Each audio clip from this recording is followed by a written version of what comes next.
Hospitals. We talk about hospital data again. So again, this is the whole reason we're putting these restrictions in place is to make sure we preserve our healthcare system.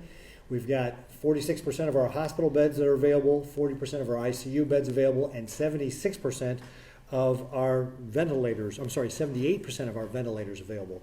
So again, all the steps we've taken have worked. We've preserved the hospital system here in Nebraska.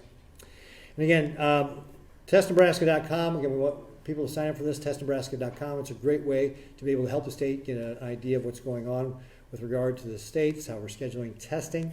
And a couple of announcements with regard to this. So whenever we bring on a new lab, and that's what testnebraska.com is, it's a new lab set up here at St. Elizabeth's in Lincoln, we have to integrate the data from that lab into our data streams at the state so that it can all be reported out onto our public dashboard so that it can be delivered to our local public health departments. So just like every other lab, the lab for Test Nebraska has to go through that as well. And I'm very pleased to report that now we have gotten that all in place. So starting last night, the public health directors will be able to see those lab results. So people were obviously getting informed of their test results through the email that was going out through Test Nebraska, and they were getting that in that 2 to 3 time frame, 2 to 3 day time frame generally. So we're trying to get that back to the individuals.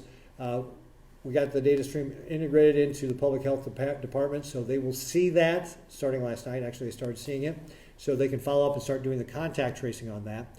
And then one of the other ramifications of that's going to be, though, is that starting today, that data is going to start showing up in our public dashboard. So you're going to start seeing an increase in the number of tests that we've run here at the state of Nebraska. So again, that's one of the things that you'll start seeing tonight as we, again, the state, we update our public dashboard at about 5:45, 6 o'clock.